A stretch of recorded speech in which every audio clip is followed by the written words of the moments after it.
오늘 시장에서는 어떤 이슈가 눈길을 끌었을까요? 야인스톡 오늘의 이슈 공개합니다. 오늘의 이슈, 에그플레이션의 시대입니다. 에그플레이션, 즉 농업과 인플레이션의 합성으로 농축산물 가격이 급등하는 현상을 말합니다. 최근 작황 부진과 조류 인플루엔자 여파로 농축수산물 가격이 두 자릿수 상승세를 보이면서 에그플레이션에 대한 우려가 현실로 다가오는 가운데 국제 유가도 상승을 하면서 석유류 가격까지 크게 뛰어 지난달 소비자 물가가 큰 폭으로 상승하기도 했습니다. 국제 곡물 가격이 고공행진하면서 옥수수와 밀 선물 가격도 최고치를 기록하고 있는데요. 이에 따라 국내 증시에서도 사료 관련주들의 주가가 오름세를 나타내고 있습니다. 네, 오늘 야인스톡의 주제는 에그플레이션, 이 농업과 관련된 사료 관련주 이야기를 좀 나눠보도록 하겠습니다. 시작하기 전에 채팅창에서 농산물 가격 왜 이렇게 오르냐라고 하니까 PD님이 곡물을 좀 사면은 가격이 떨어지지 않겠느냐라는 이야기가 그죠? 네, 그럴 수도 있겠어요. 네, 그러시면 안 됩니다. 제가 옥수수를 네. 또 계속 투자하고 있기 때문에. 아, 그렇습니까? 알겠습니다. 자, 최근에 시장에서 조금 계속해서 견조한 흐름을 보여주고 있는 섹터라고 하면 철강주와 함께 또 바로 이 곡물 관련주들을 좀 꼽을 수 있을 것 같습니다. 국제 곡물 가격이 계속해서 최고치를 기록하고 있는데 이 에그플레이션이라고 하잖아요. 네. 곡물 가격이 이렇게까지 오르는 이유부터 짚어볼까요? 뭐 일단 이제 이 경기 회복에 따른 외식 문화가 발달하는 거죠. 우리가 뭐 외식한다고 해서 뭐 콘샐러드 먹고 그러진 않는데, 그러니까 옥수수라든지 그 다음에 이런 이 대두, 요게 많이 들어가는 게 사료에 많이 들어가요. 그러니까 경기가 회복되는 중심이 미국, 중국이잖아요. 네. 중국은 돼지고기를 굉장히 많이 소비하고 미국 같은 경우는 소고기를 많이 소비한단 말이죠. 그럼 소고기를 많이 소비한다.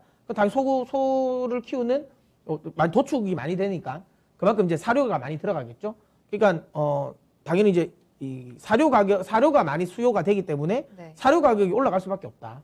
당연히 그러니까 거기에 사료 재료인 옥수수랑 대두가 올라갈 수밖에 없는 상황이고요. 특히 중국 같은 경우는 이 아프리카 돼지 열병이 나오면서 좀 문화가 그러니까 돼지를 키우는 문화가 바뀌었어요. 그 전까지는 우리 흔히 말하는 그러니까 음식물로 많이 키웠거든요. 잔반으로 키우는데 이게 이제 아프리카 돼지 열병에 취약하다 보니까 그래서 이제 중국 같은 경우도 상당히 이 잔반으로 키우는 게 많이 줄었어요. 그러면서 사료 수요가 굉장히 늘은 거죠. 그러다 보니까 아무래도 이제 다시 경기가 회복되면서 돼지고기 수요가 늘어나고 그에 따른 또 이제 사료 수요가 늘어나다 보니까 이게 일단 가장 큰 요인이라고 보시면 되고요. 네.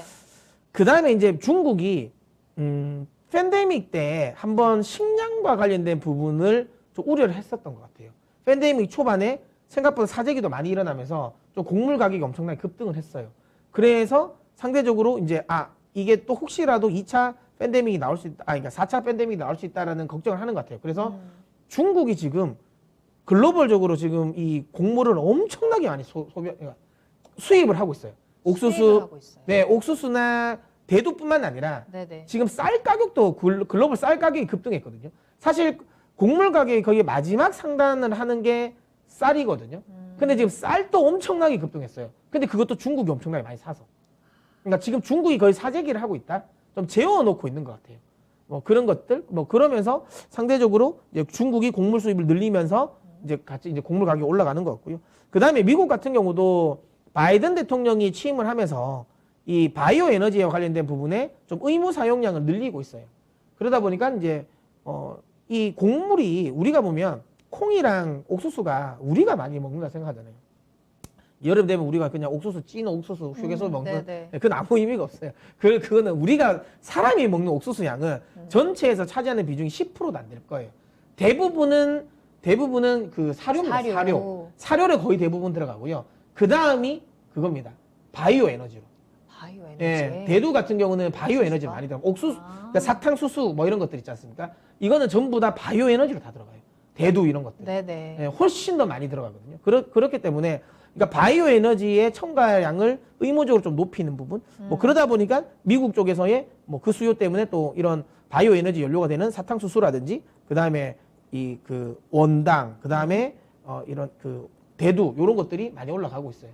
그다음에는 또 이제 작황이 그래도 좋으면 괜찮은데 요즘에 기후 때문에 작황이 그렇게 안 좋아요. 생각보다 작황이 안 좋다더라고요. 특히 미국 쪽에 밀 농사가 그렇게 잘 안 됐다고 하더라고요. 네. 예, 그리고 중요한 건 이 코로나 때문에 재배 면적이 줄었어요. 예, 재배 면적이 많이 줄었습니다. 그래서 올해까지는 그러니까 작황도 날씨 때문에 안 좋은데 우리 원래 계속 기상이변이 굉장히 많았잖아요. 기상이변이 많다 보니까 작황 자체가 날씨 때문에 안 좋았는데 중요한 건 코로나 때문에 농사 짓는 면적도 줄었어요.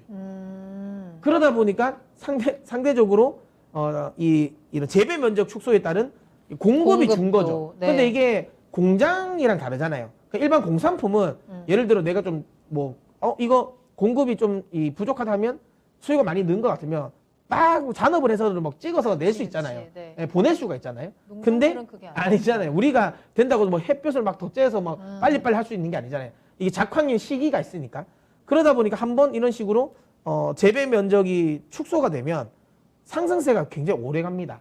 이게 그러니까 2010년부터 2011년 해서 2012년까지 올라갔던 네. 곡물 그 에그플레이션에 이 나왔었던 그때 시기도 이랬거든요. 그러니까 작황 관련 부분이 면적이 줄었어요. 엘니뇨 날씨 때문에 작황도 안 좋았고 그것 때문에 그렇게 갔거든요. 지금이 그때랑 좀 비슷해요. 그래서 조금 더 올라갈 것 같다는 생각이 듭니다. 그러니까 한마디로 진짜 수요는 폭발적으로 늘어나고 있는데 공급이 또 그만큼 많이 줄어들었습니다. 그러면서 곡물 가격이 상승하다 보니까 오늘 이제 소비자 물가까지 함께 끌어올리고 있는 상황이 나타나고 있는데 이 치솟는 물가를 좀 위로받을 수 있는 방법, 만약에 이제 시장에서 관련 종목들로 좀 수익을 내보면 좋지 않을까. 네. 관련 종목들 지금 많이 좀 상승세 이어가고 있어요. 앞으로 좀 대응 전략은 어떻게 짜면 좋을까요? 저는 이제 곡물 관련주에는 그렇게 관심은 사실은 없거든요. 왜냐하면 이제 어쨌든 근데 중요한 곡물 가격은 2012년 고점은 터치할 것 같다. 옥수수 기준으로 보면 한 830불 정도까지는 올라갈 것 같거든요.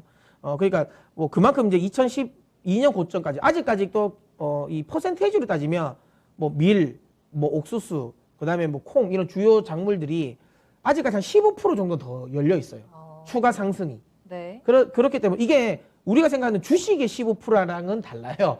예, 이게 지금 원자재잖아요. 그래도 곡물이기 때문에 15% 상승은 엄청난 상승인 거거든요. 아직까지. 아직까지 좀 많이 룸이 열려 있어요. 많이 룸이 열려 있고. 네. 그렇다면 곡물 가격 상승세는 조금 더 이어진다. 그럼 곡물 관련주가 조금 더 갈 것 같긴 해요. 근데 사실상 우리나라에서 곡물 관련주 중에 뭔가 수혜가 될 만한 게 있을까? 물론 저는 스낵류를 하는 뭐 삼양식품이라든지 농심이라든지 오리온은 괜찮을 것 같아요. 왜냐하면 곡물 가격이 올라가면 그걸 가격에 전가시킬 수 있잖아요. 그쵸, CJ 그쵸. 제일제당도 그렇고. 맞아요. 그러니까 그거는 확실하게 가격 전가력이 있는 기업들은 좋은데 뭐 샘표 같은 것도 그렇고 요즘 뭐 옥수수 뭐 이게 식용유들 이거 만드는 회사들 괜찮을 것 같긴 한데 근데 그렇다고 해가지고 요즘에 모르겠습니다. 팜스토리 사료 회사까지도 좀 그러니까 네, 사료주들 많이 가고 있죠. 그나마 만약에 조금 더 원초적으로 대응을 하자면 사료주. 네네. 근데 이거 좀 테마성이 짙은 것 같아요. 아, 왜냐하면 실질적인 수혜가 아주 드라마틱한 건 아니거든요.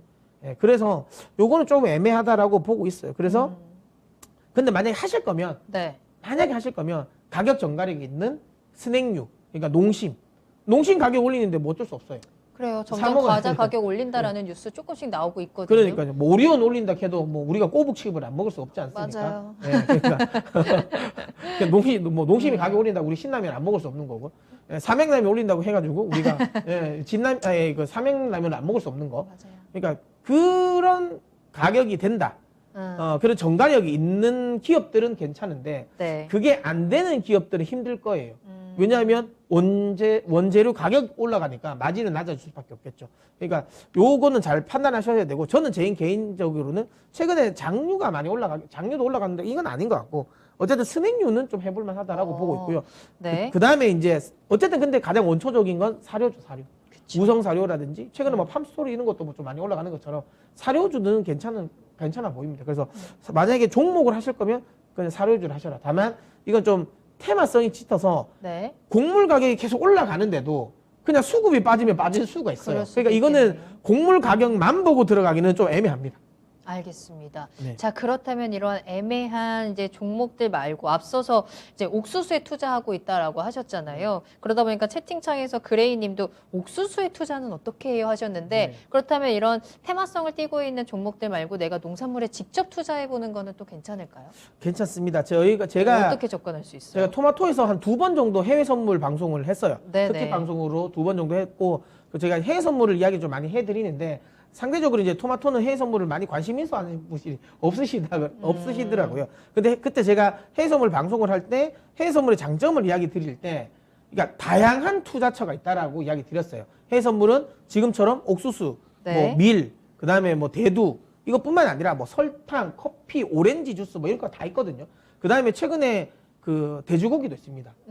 돈육 선물도 있고요. 네네. 그다음에 유구, 그러니까 소고기도 있어요.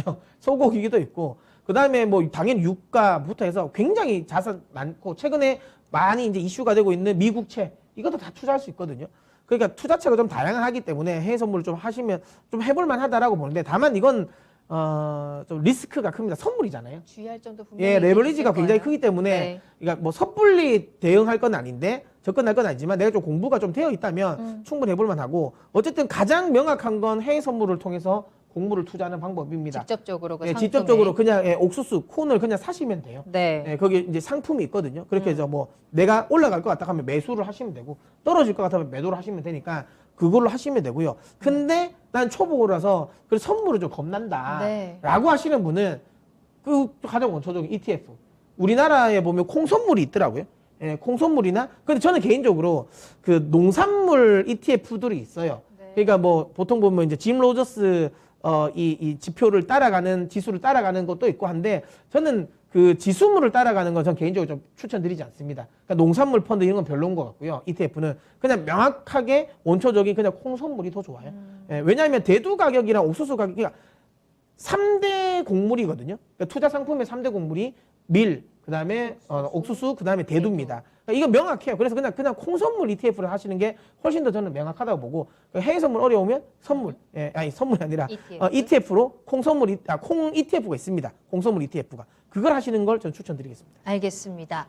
자, 오늘 이제 야인스톡에서는 계속해서 상승하는 곡물 가격에 앞서서 또 이제 우리 시장에서 반응하는 종목들, 또 앞으로의 전망까지 좀 체크를 해봤습니다.